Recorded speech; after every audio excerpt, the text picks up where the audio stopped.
viewers, Happy New Year and a very warm welcome to yet another fascinating edition of the program CAC Weekly, a weekly program that keeps you abreast on the activities and the achievement of the Corporate Affairs Commission. My name is Amina Jibril. Now, coming up on the program, CAC is to commence use of National Identification Number (NIN) as means of identification for all processes. Also, beneficial ownership disclosure arrangement comes on the focus, plus customers to enjoy 3 additional components on the company's registration portal. Stay tuned, we'll be right back. NIN moving forward, and a company cannot be a director. By our law, the director has to be a natural person. And for every Nigerian, as at today, you can have a mobile line, you don't have NIN. You can't have an international passport if you don't have NIN. You can't have driver's license if you don't have NIN. So you have no business incorporating, being a director or shareholder of a company. You don't have NIN.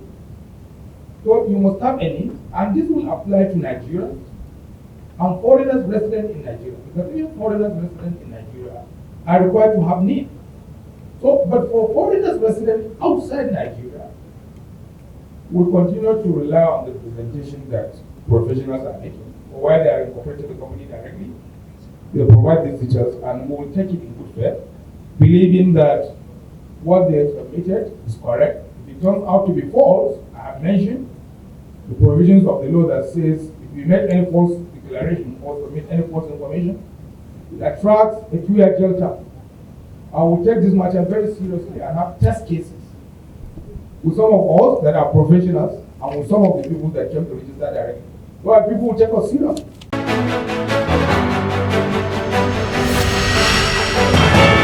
Welcome back to the program. We begin today with identification matters. Now, the Corporate Affairs Commission, CAC, in a final notice issued to the public on 9th December 2022, which is a follow-up to an earlier notice dated 21st November 2022, says from 1st January 2023, the National Identification Number (NIN) will be requirement to process all applications. Further notice on the use of the National Identification Number as means of identification for all processes. Further to the Commission's public notice dated and published on 21st November 2022 on its website and social media handles. Esteemed customers and the general public are hereby informed that the commencement date for the application of the requirement of National Identification Number (NIN) as the only means of identification accepted for all the processes of the Commission is now 1st January 2023. As from that date, applicants shall be required to type the NIN in the appropriate fields on the online application forms. Signed, Management. This development followed successful integration with the National Identity Management Commission's database.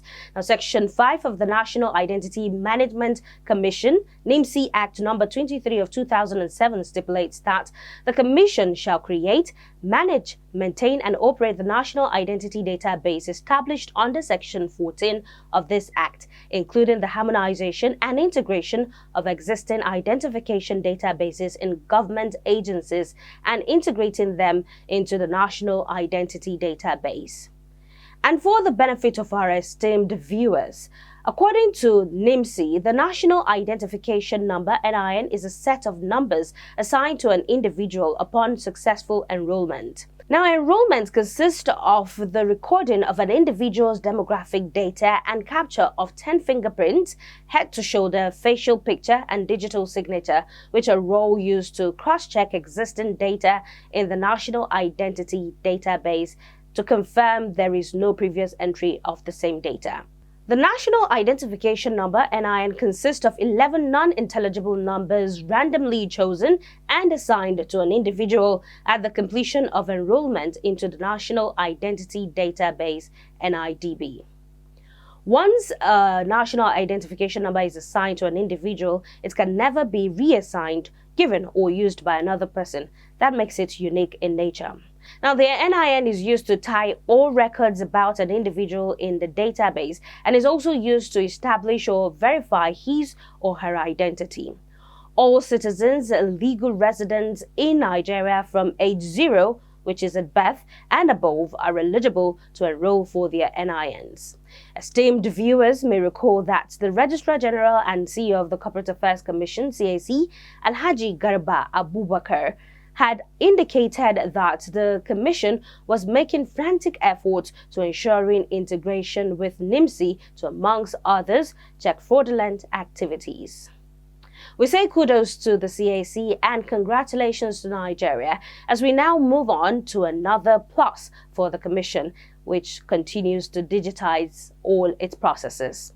On 21st December 2022, the Commission deployed 3 additional components to the company's registration portal, CRP, to satisfy the yearnings and aspirations of valued customers.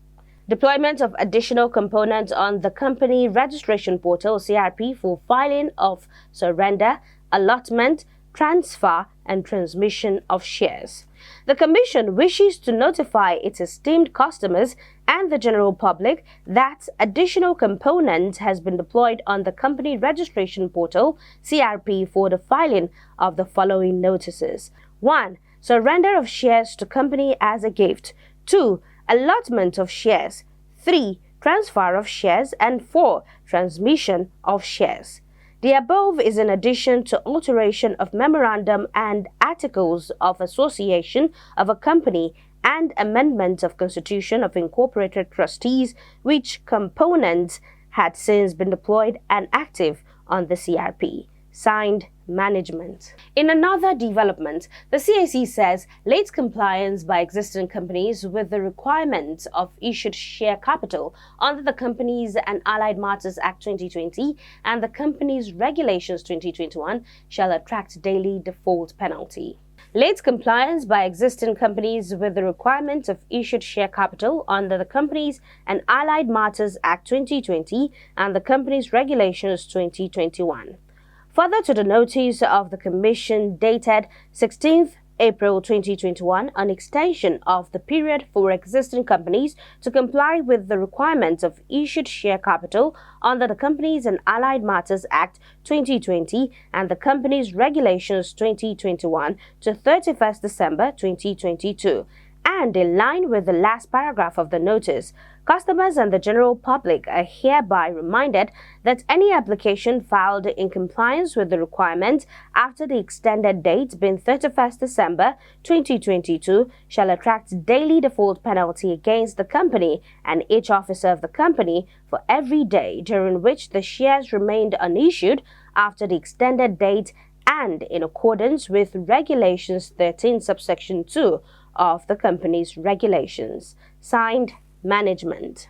From that, now we move on to another requirement made pursuant to CAMA 2020. Now, Section 119 of CAMA 2020 made the disclosure of the particulars of shareholders with significant control in all companies. And Section 120 further requires a shareholder in a public company and holding either by himself or his nominee or proxy shares in the company, which entitles him to exercise at least 5% of the unrestricted voting right at any general meeting of the company, is required to disclose such holding by notifying the company within a stipulated time.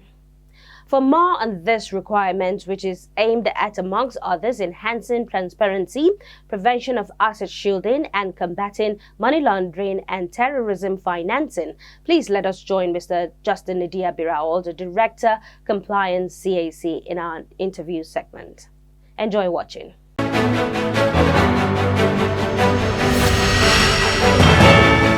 Mr. Nidia Justin Birawal, Director, Compliance, many thanks for joining us on the program again. Happy New Year to you. Thank you for having me. Happy 2023. Yes, thank you. Today we're going to be looking at the PSC, that's Persons with Significant Control, also known as the Beneficial Ownership Register. Talk us through the concept. I know people will not be interested in the history, but I know it's been there since CAMA 1990. Yes, in a sense. Okay. Yes, in a sense. But first of all, like you rightly said, let's talk about the issue of persons with significant significant control. In global discourse, when you say persons with significant control, or in other words, beneficial owners, in global discourse, they can be used interchangeably. And the concept, what it means actually in a simple sense, is that is the real person, natural person, a person with flesh and blood that has control over what we call legal personality or legal arrangement. That, in a simple sense, is what we mean by persons with significant control. So the idea is that because legal persons or legal arrangements are artificial persons, they have to act through natural persons or persons with flesh and blood. So naturally, the society will be interested in knowing those flesh and blood that are behind legal entities or behind legal arrangements. Are they artificial persons? Artificial persons, yes. Okay. In law, there is what we call artificial persons. Who are artificial persons? The companies, the Okay. company or any other person or any other institution that has been vested by law with a legal personality is what we call artificial person. Okay.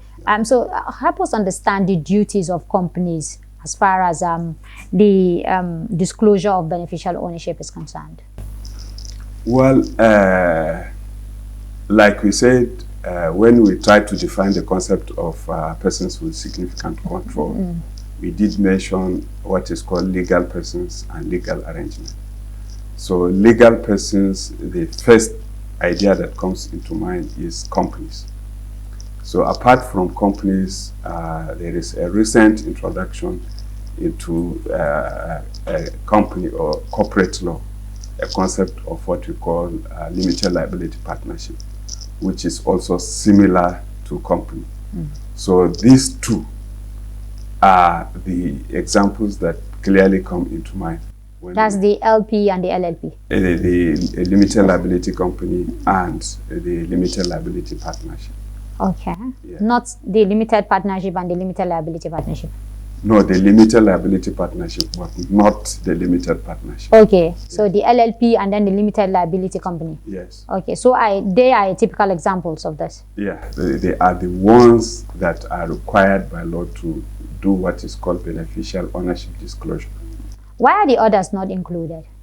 Well, for business name, for instance, it is assumed that because it doesn't have a legal personality, so it's the real person that does the business.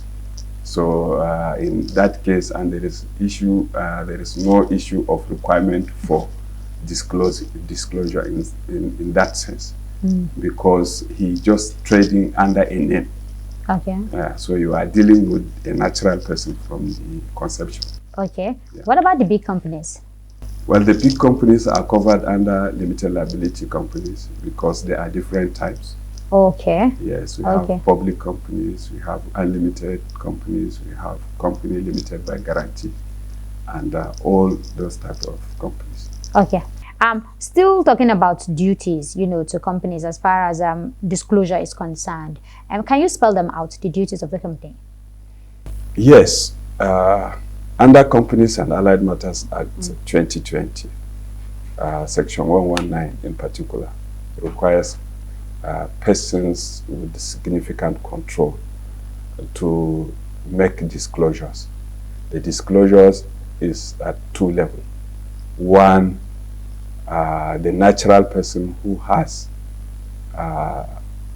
met what is called the threshold of disclosure should naturally inform the company. And the company is required to maintain records of such disclosure that has been made to them by persons that have notified them. And such persons under that particular section are required within 7 days of having become aware that there are persons with the significant control over legal entity. They are required to notify the company. Okay. Then the company, on the other hand, is required to notify the commission within 30 days of receiving such information from such person. So you can see that the disclosure is at two levels, at company level And at the individual level. and at the Corporate Affairs Commission level. Okay. Yes. Okay. Okay. So who are required to disclose? Well, the disclosure obligation is vested on one, person who has 5% ownership Okay. of legal entity. That is one. Two, person also who has 5% voting rights Okay. in a company are required. Then if a person also can appoint majority of the directors of the company, or he can remove majority of the directors of a company, or in other words, he can exercise what is called ultimate and effective control, maybe under an instrument or under some agreement, then such a person is regarded under the law as a person with significant control, and consequently he will be required to notify the company accordingly. So with just 5%? Yeah, if you own 5% of a company, or in a company. But is that not too small? Yeah, in a sense, if it is a small company, but if it is a big company, that 5% requirement. For instance, I own a 5% in a small company, which is not more than 100,000 naira. Yeah. So will I be required to disclose? You will be required to disclose. Just 100,000 naira? Yeah.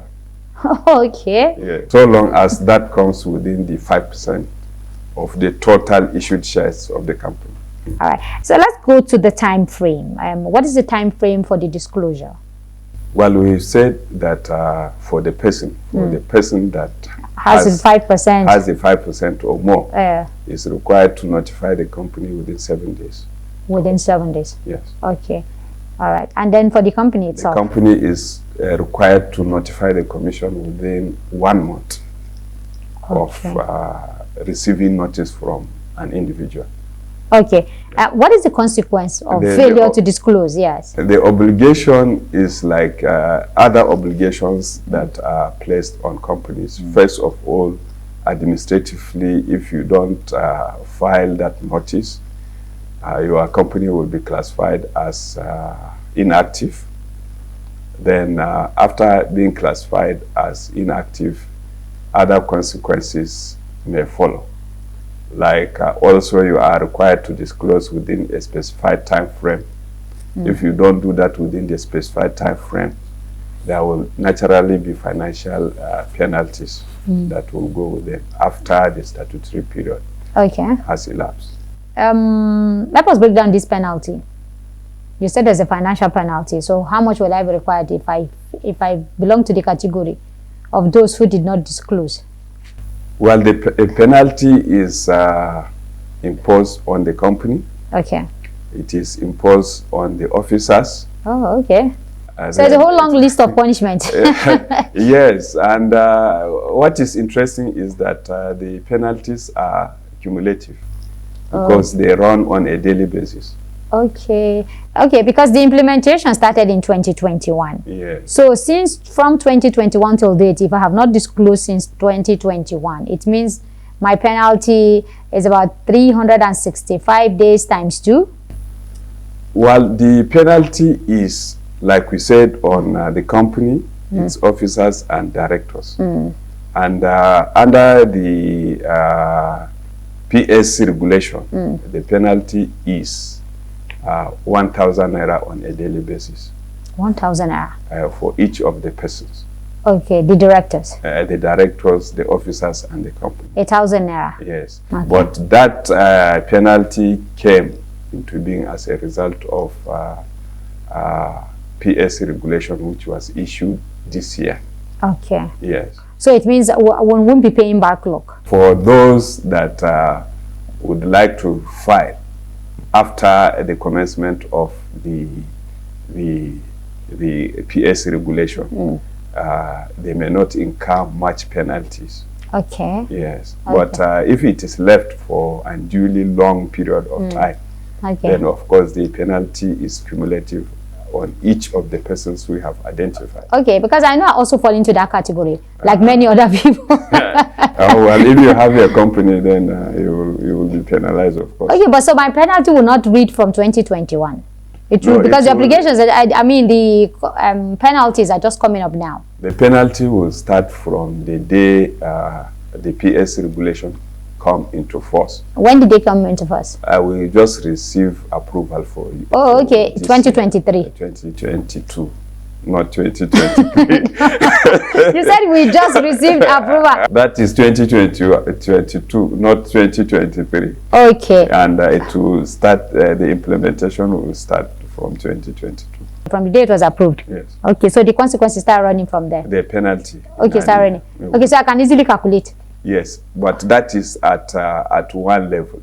There is Okay. another penalty that has always been there. Uh-oh. Because you would also recall that we said the person that falls within the category of a person with significant control should notify the company within 7 days. Okay. And the company should also notify the commission within 7 days. Oh, okay. That's double wahala. That one had always Been there. And Okay. there is a penalty also contained in the company's regulation, which started in 2021.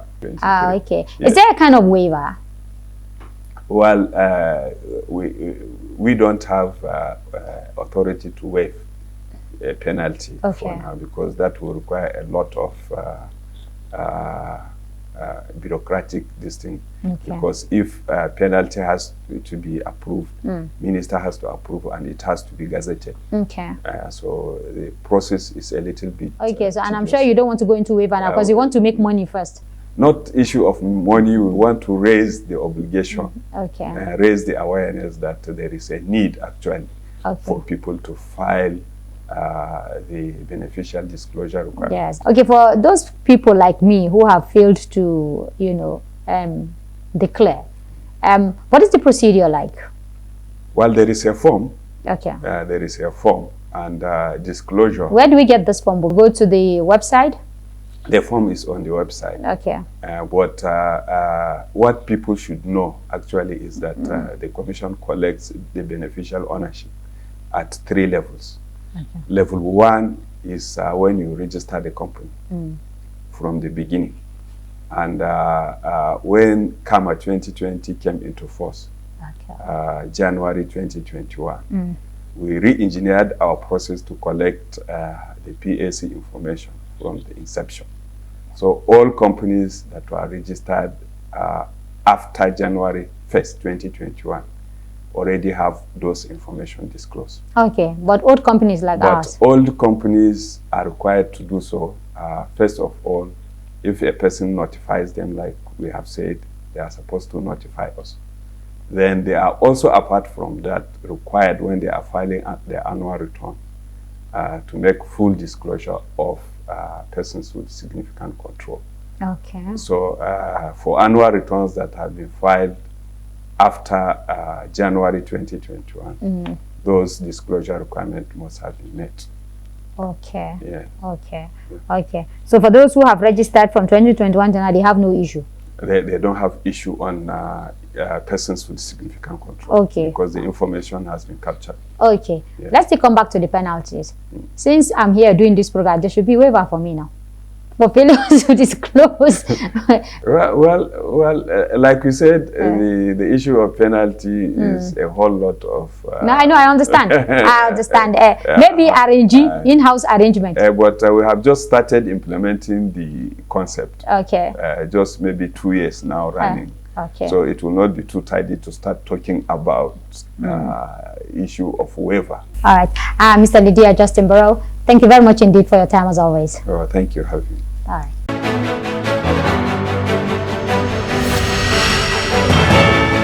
And that's a wrap on this week's edition of the program. We do hope you enjoyed watching. But before we go, remember that for your comments and inquiries, you can please take advantage of our social media handles and our helplines. On Twitter, it is at CAC Nigeria 1. On Instagram and Facebook, it is Corporate Affairs Commission. Our email is cservice@cac.gov.ng, while our website is at www.cac.gov.ng. You can also reach us via our helplines on 081-822-99016 or 081-822-98971, 090-874-01598 or 090-874-01599 and 090-874-01600. Join us again next week for yet another interesting edition of the program CAC Weekly. Same time and same station. I am Amina Jibril. Do have a prosperous new year and bye for now.